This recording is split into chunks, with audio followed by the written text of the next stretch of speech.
अस्सलाम students, as per my promise I am sorry, एक दो दिन लेट हो गया। लेकिन मैंने ये सोचा कि मैं आज जो है वो आपके साथ चैप्टर नंबर 8 की रिकॉर्डिंग शेयर कर दूं। ठीक है जी। तो दिस इज वेयर HRM का पोर्शन जो है वो स्टार्ट हो रहा है from chapter number 8। This chapter is about the HRM practices. ठीक है जी। अब देखें, HRM की प्रैक्टिस का मतलब क्या होता है। पॉलिसीज, प्रोसीजर्स जो कि इंडस्ट्री कोई भी हो सेम रहते हैं। Department of HR does the same kind of working, चाहे कोई सी भी इंडस्ट्री हो। ठीक है। अच्छा जी। सबसे पहले ये डिपार्टमेंट क्यों फॉर्म होता है? ताकि एम्प्लॉयर और एम्प्लॉय के बीच के अंदर जो भी कम्युनिकेशन है वो किसी भी बैरियर, किसी भी हर्डल की वजह से प्रॉब्लम में ना आए, ताल्लुकात, रिलेशनशिप खराब ना हो। बिकॉज किसी भी ऑर्गेनाइजेशन के लिए उसके एम्प्लॉयज जो हैं वो एसेट्स होते हैं।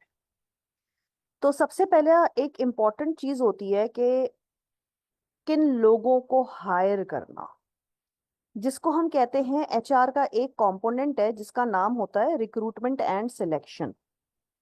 तो रिक्रूटमेंट स्टेप 1 होता है, सिलेक्शन स्टेप 2 फाइनल स्टेप होता है कि आउट ऑफ 4 लोग हम किसको चूज करें फाइनली।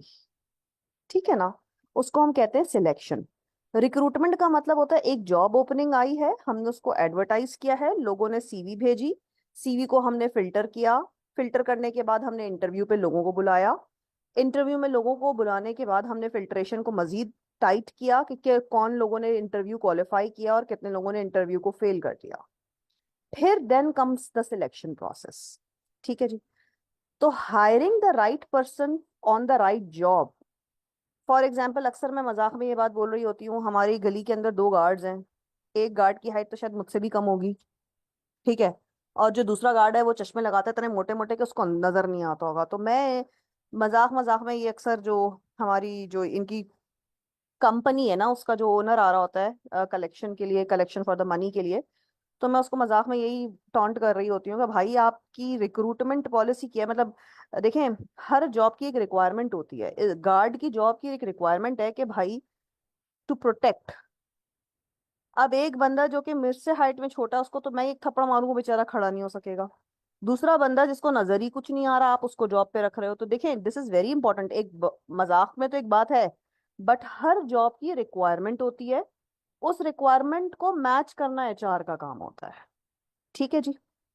इसके अंदर बंदे के अंदर एबिलिटी क्या है, ठीक है, उसको हम कितना ट्रेन कर सकते हैं। एक बंदे को नजर ही नहीं आ रहा, उसको मैं गन चलाने में कैसे ट्रेन कर सकती हूँ। और कितना वो कमिटेड है अपनी जॉब से। कमिटमेंट का मतलब होता है वो कितने एफर्ट्स पुट इन कर रहा है to achieve the goal. That shows the commitment. तो ये 3 चीजें बहुत इंपॉर्टेंट होती हैं हायरिंग के वक्त में। फिर कुछ टीम्स होती हैं जो सेल्फ मैनेज टीम्स होती हैं, मींस वो अपने मैनेजर खुद होते हैं उस टीम के अंदर लोग।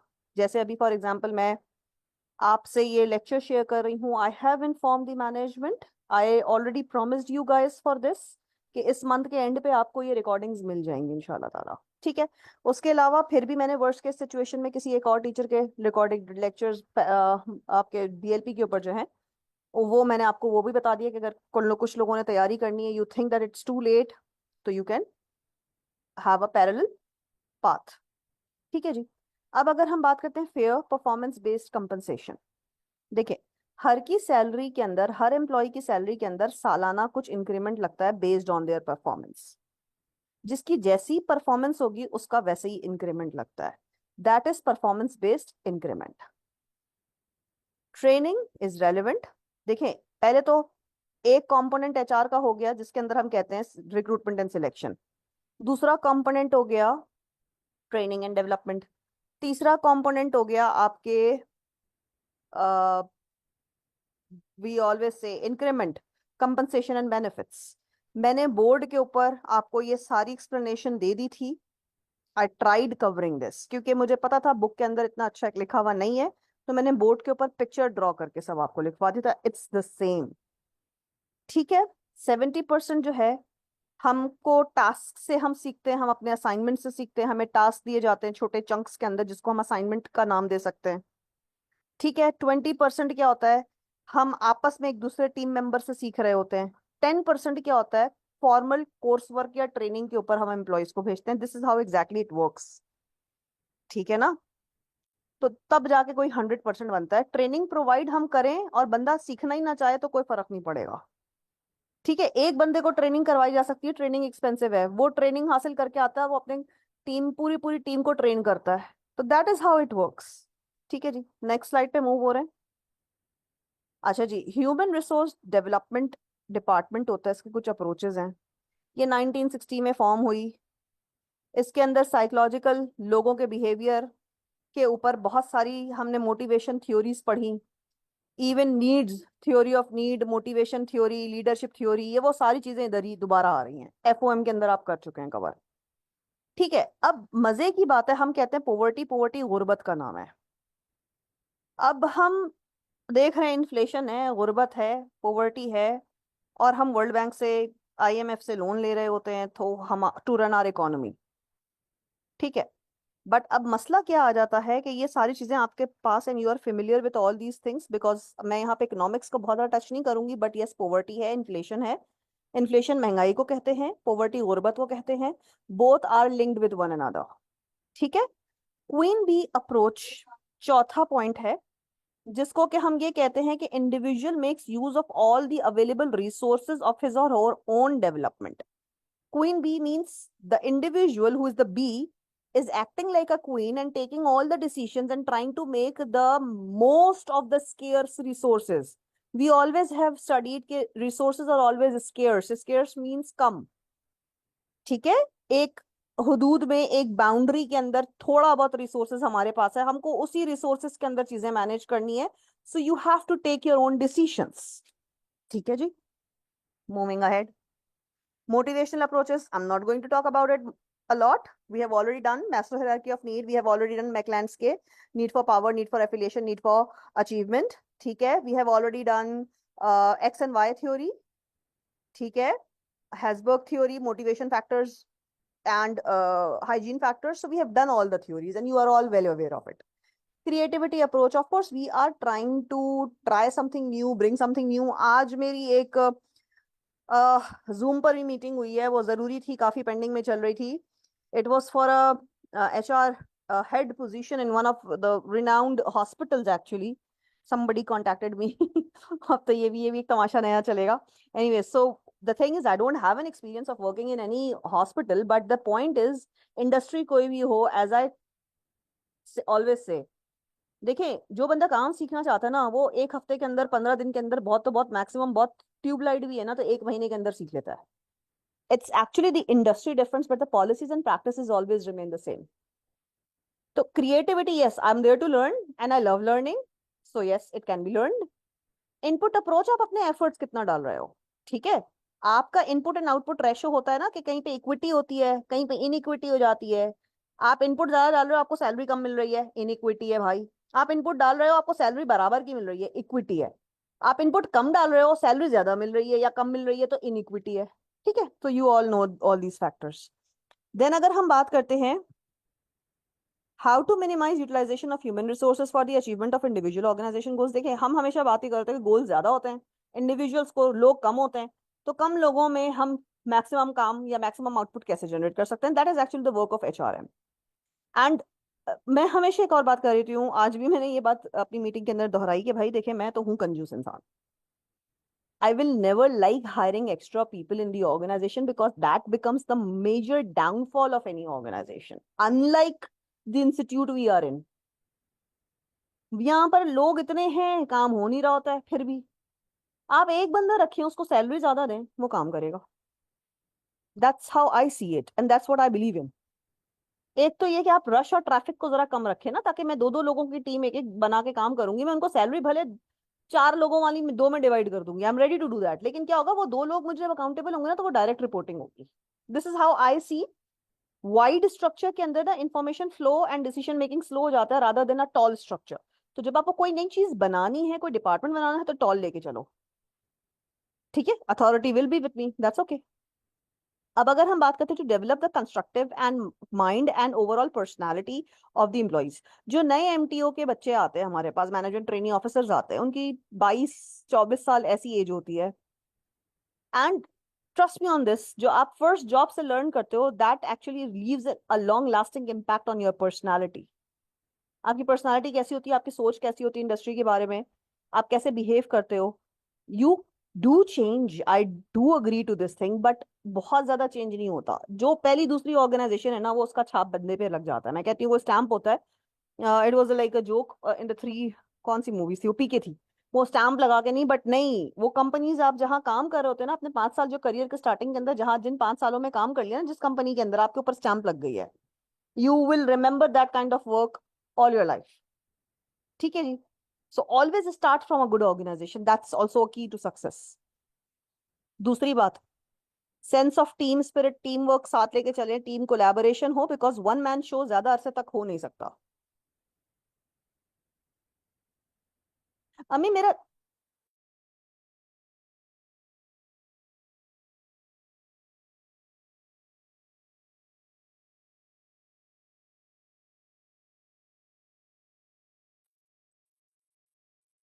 ठीक है जी। To develop the organisational health culture and effectiveness. अच्छा जी, अब मजे की बात ये देखें, अभी मेरे साथ जो ये हेल्थ का एक ओपीडी आई मेरी, I was not associated with any organization as a full time employ.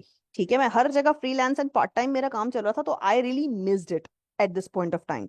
कि वो ओपीडी के अंदर वो एक हद तक तो 4-5 हजार का टेस्ट का तो कवरेज मुझे मिल जाएगा, मगर 5-6 लाख रुपए की जो सर्जरी मैंने कराई है उसका ओपीडी क्लेम नहीं हो सकता। That was something which I missed. तो अब मुझे ऐसा फील हुआ कि okay fine, now I need to hunt for a full time job, ताकि जो मेरे मेडिकल एक्सपेंसेस हैं वो कवरेज में आ जाए। तो this is something very important. ठीक है। To generate systematic information about human resource, yes, human resource is a complete study। आप इसको सीखते हो इंडस्ट्री वाइज थोड़ा बहुत। देखे, मैं हमेशा कहती हूँ 80-20 rule. 80% of the things remain same, 20% I'm there to learn, and that is how things work. Subsystems of HRD are training and development, career and planning, succession planning, performance appraisal, and potential. These are the three departments of human resource development department. अच्छा, आपकी किताब में development development का नाम हो रहा है, HRD stands for human resource development कह लो या डिपार्टमेंट कह लो। इसमें कितने डिपार्टमेंट्स हैं? इसमें एक डिपार्टमेंट होता है ट्रेनिंग एंड डेवलपमेंट का, इसमें एक डिपार्टमेंट होता है सिलेक्शन एंड रिक्रूटमेंट का, इसमें एक डिपार्टमेंट होता है सक्सेशन प्लानिंग का, जिसको हम कहते हैं कंपनसेशन एंड बेनिफिट्स। इसके अंदर एक और डिपार्टमेंट इन्होंने लगा दिया succession and planning. Actually compensation and benefit के अंदर ही succession planning and performance appraisal दोनों आता है। इन्होंने इसको स्प्लिट करके दे दिया है। कंपनसेशन एंड बेनिफिट का मतलब होता है आपकी सैलरी, आपका इंक्रीमेंट, आपका performance appraisal. Compensation and benefit, whatever you are getting from the organisation.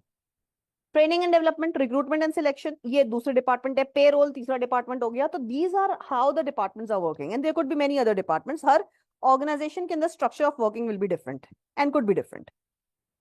ठीक है जी। अब अगर हम बात करते हैं यहाँ पर, some of the covered HRD mechanisms are listed as follows. Performance appraisal, potential appraisal, like मैं परफॉर्मेंस अप्रेजल करंट एम्प्लॉय का करूंगी। पोटेंशियल अप्रेजल का मतलब ये होता है कि मैं किसी को रिक्रूटमेंट में जब मैं इंटरव्यू कर रही होती हूँ तो मैं कहती हूँ ये मुझे क्या फायदा देके जाएगा। एंड एज एन इंटरव्यूई, जब आप लोग जाएंगे इंटरव्यू देने के लिए, तो आपको ये याद रखना है कि भाई आप इस ऑर्गेनाइजेशन को किस बात का एहसास दिला सकते हो during your interview, that how you can benefit this organisation is a very key for a success in an interview. Interview skills के अंदर के ये टिप्स होते हैं, जब मैं बच्चों को बोलती हूँ बेटा जॉब को जरा सा रीड करके जाओ, रिसर्च करके जाओ, ताकि तुम ये अपने जवाब के अंदर किसी तरह से उनको, तुम्हें ये नहीं कहना कि I will be doing this, no, you don't have to say it that way. In your answers you need to prove. For example, अभी जैसे आज मेरी एक हॉस्पिटल की जीएम की पोजीशन की एक मीटिंग है, हुई, तो वो मुझे आइडिया हो गया कि what will be the working and how I will B, if I would like to opt this position, तो how I am supposed to answer the questions. I'm not going to tell them कि I'm going to build you HR department. No, everything is possible. Yes, it must be existing there. आप लोग जाहिर सी बात है अच्छे काफी Namvar hospital है, तो काम तो हो रहा होगा, चल रहा होगा, बनी हुई होंगी चीजें, बट यस, थोड़ी बहुत चेंजेस रिक्वायर्ड होती हैं। We can work on it. हम पॉलिसीज बना सकते हैं, हम डाउनसाइजिंग कर सकते हैं, हम कॉस्ट को कम कर सकते हैं, हम रेवेन्यू जनरेट कर सकते हैं, कस्टमर सेटिस्फैक्शन ज्यादा, क्योंकि सर्विस इंडस्ट्री पार्ट होता है, तो दैट इज वेरी इंपॉर्टेंट। हम अपने मार्केटिंग, मीडिया, कम्युनिकेशन स्किल्स को बहुत स्ट्रांग रखनी है। तो this is how when I talk to them, okay they will say okay fine, now she can do this, she knows it. तो अब क्या है, सक्सेशन प्लानिंग का मतलब क्या होता है कि एक बंदा एक पोजीशन पे है, उसको फ्यूचर के अंदर किस पोजीशन के ऊपर प्रमोट किया जा सकता है. I am looking actually for a job jump in my career. I hope so. I mean I know, you never know. अल्लाह ताला कब मेहरबान हो जाए. ठीक है जी. जॉब रोटेशन करनी चाहिए एक डिपार्टमेंट से दूसरे डिपार्टमेंट में. Job enrichment promotion. देखना, एक बात याद रखना, जॉब इनलार्जमेंट और जॉब इनरिचमेंट है बच्चे कंफ्यूज होते हैं. लार्ज का मतलब होता है आपकी सैलरी नहीं बढ़ाई, आपकी पोजीशन नहीं बढ़ाई, आपकी जिम्मेदारियां बढ़ा दी हैं. Enlargement. Enrichment, rich rich word आ रहा है. Now you are getting rich means you are getting promoted. Your pay, there is a increase in the pay. So when there is an increase in a pay, there is an increase in the position. That means you are being promoted. Always remember that. Reward, intrinsic, extrinsic. Intrinsic, internal reward. Extrinsic, external reward. Intrinsic reward क्या होता है जी? Good job. Internally आपकी आत्मा जो है ना वो आपको खुश हो गई, वाह भाई जबरदस्त. ठीक है जी. Extrinsic means there's something external and that is only monetary. Intrinsic reward जो ना मेरे बॉस मेरे साथ करते हैं, सारा तुम तो कुछ भी कर लोगी. मैंने कहा ओके, यस आई नो. अच्छा, पहली दफा तो बड़ी खुशी हुई, दूसरी दफा ओके बॉस, तीसरी दफा okay boss, anything for you, चौथी दफा boss tell me something new which I don't know. Means now you are looking for monetary reward. यार पे बढ़ाओ ना मेरी. ठीक है. अच्छा, इसके बाद ऑर्गेनाइजेशन डेवलपमेंट. आप ऑर्गेनाइजेशन के अंदर पॉलिसीज बनाते हैं, पॉलिसीज बनाने से पहले उनका तोड़ बनाते हैं, ये हम करते हैं. ठीक है. Okay, moving ahead. Main focus on human resource development is as follows. Building linkages with functions. Yes, human resource department तमाम तर दूसरे departments के साथ काम करता है. Like marketing, finance, production. सबकी salary, सबकी recruitment, सबकी budgeting. We actually act as a backbone. ठीक है. और हमारे अप्रूवल के बगैर कोई भी काम नहीं हो रहा था. सही है. Balancing specialization and diffusion of the function. अच्छा now देखिए, अब बहुत सारे डिपार्टमेंट्स जगह अगर मैं देखती हूँ तो आई नो कि मैं किसी भी ऑर्गेनाइजेशन के अंदर काम कर रही हूँ तो उसके अंदर फलाना डिपार्टमेंट जो है ना वो एक्स्ट्रा एग्जिस्ट कर रहा है. उस डिपार्टमेंट को अगर मैं फलाने डिपार्टमेंट के साथ मर्ज कर दूं, एंड फॉर एग्जांपल अगर हम देखते हैं most of the time service industry के अंदर, for example human resource department works hand in hand with the finance department, financial stuff, as well as with the marketing stuff. Because why? हम awareness create करने के लिए marketing department के साथ बड़ा closely काम करना पड़ता है. उनके वर्डिंग्स, उनकी सारी तो मोस्ट ऑफ द टाइम जो हमारी ऑर्गेनाइजेशन के अंदर जितने भी एड जा रहे होते हैं वो मेरे अप्रूवल के बगैर पब्लिश नहीं हो सकते. I need to read it कि उसके अंदर एक लाइन, एक वर्ड एक्स्ट्रा ना लिखा हुआ जहां पे हम पकड़े जा सकते हैं legally as well as again कभी कभी आपको इमोशनली मैसेज लीव करना होता है, पोजीशन करना होता है, तो I always am good with it. ठीक है. So that means communication manager हो गया आपका, आपका मार्केटिंग मैनेजर हो गया, आपका एचआर मैनेजर हो गया, आपका फाइनेंशियल मैनेजर हो गया, फाइनेंस मैनेजर हो गया. So these people work hand in hand with one another and that is actually how a organisation works, functions and prosperous. ठीक है जी. Adaptation to change in the organisation culture. ICMA बेचारी बड़ी try कर रही है, नई नई चीजें लाके ट्राई कर रही होती है. वो आप लोग का जो online portal is a good example of this. अब वो चल जाए तो अच्छी बात है, चल भी हो सकता है चल भी रहा हो, हम खुद नहीं चलाना चाह रहे हो. मजे की बात है ना. अगेन देखो, शायद अगर मैं चलाना चाहूँ तो चला सकती हूँ. Focus on enabling capabilities means, enabling capabilities का मतलब होता है, देखिए अब आईटी वाला भी उसमें इन्वॉल्व होगा, क्यों ऐसा किया जा रहा है, फाइनेंस भी इन्वॉल्व होगा, किस बच्चे को जो है वो शॉर्ट ऑफ अटेंडेंस पे रोकना है, उससे दोबारा फीस लेनी है, फाइन लगाना है. This is how business works. Attention to contextual factors. Yes, contextual factors का मतलब है कि देखिए हम बहुत सारी बातें कर रहे होते हैं, किस कॉन्टेक्स्ट में, किस बैकग्राउंड के अंदर बात की जा रही है. ठीक है. ह्यूमन रिसोर्स डिपार्टमेंट को स्टैब्लिश, हर ऑर्गेनाइजेशन के अंदर बहुत स्ट्रॉन्ग डिपार्टमेंट होता है ये. जहां पर नहीं होता, इस डिपार्टमेंट को इंपॉर्टेंस नहीं जाती, वहां पर हमको फंक्शंस के अंदर वीकनेसेस नजर आ रहे होते हैं. जैसे कि मैं फिर बोलना नहीं चाहती, रिकॉर्डेड लेक्चर है, कहीं तक कहीं पहुंच जाएगा. तो किसी भी ऑर्गेनाइजेशन के अंदर सक्सेस का रीजन ही होता है उसका ह्यूमन रिसोर्स डिपार्टमेंट. अच्छा, respectability of for the function. Yes, respect एक ऐसा एलिमेंट होता है कि सबको पता होता है कि एचआर के लोगों से जो है वो बना के रखनी है, कोई भी पंगा लेने से गुरेज करता है. Yes, I always get a title of a मीठी छुरी kind of a person and I don't mind that. ठीक है, क्योंकि मेरा काम ये होता है कि मैं ऑर्गेनाइजेशन के रिसोर्सेज को वेस्ट नहीं कर सकती. मेरे पापा की ऑर्गेनाइजेशन नहीं है, I am working for the people and I have to be accountable for my decisions to my top management. So I can take any decision based on any emotional, कभी कभी हो रहा होता है किसी को हमें फेवर देने का दिल कर रहा होता है, तो आई ऑलवेज बाय टाइम, फिर मैं उसको सोचती हूँ, फिर मैं उसके ऊपर सोचती हूँ कि इसको मैं लीगल तरीके से कैसे जस्टिफाई कर सकती हूँ। अगर मैं इसको फेवर दे देती हूँ तो how I am going to justify it. So this is very important. Balances differentiation and integration, कहीं पर हमको अपने आप को अलग रखना पड़ता है, कहीं पर हमको एक साथ मिलके काम करना पड़ता है। डिफरेंशिएशन का मतलब होता है कि how do you keep your self aloof, separate from the rest. जब डिसीजन मेकिंग की बात होती है, सैलरी की बात आती है, बजटिंग की बात होती है, तो हम कहते हैं जी आप कौन, अच्छा जी अब आप आपको काम करवाना है, आपकी हायरिंग पॉलिसी है, तो हम आपके साथ साथ हैं, इंटीग्रेशन। ठीक है जी। establishes linkage mechanism, yes it's like a link between all other departments। ठीक है, डिपार्टमेंट्स के बीच में बजट हमने दे दिया, ईयर एंड है, बजट शेयरिंग करनी है, तो एचआर की इंफॉर्मेशन में होता है किस डिपार्टमेंट ने किसको अपना बजट लेंड किया हुआ है। ठीक है। Develops monitoring mechanisms, yes we are suppose to monitor. हम एक तो पीओएलसी हो रहा है, planning organizing leading and controlling. Controlling के बगैर कोई भी डिपार्टमेंट काम नहीं कर सकता। कहीं पे कोई करेक्शन रिक्वायर्ड है, कोई पॉलिसी चेंज करनी है, कर दो। ठीक है। सो this is the start and end of this chapter number 8 for now. मैं इंशाल्लाह ताला जैसे जैसे मुझे मौका मिलता है बच्चों, मैं आपको रिकॉर्डिंग करके शेयर करती जाऊंगी। Thank you so much. Allah Hafiz.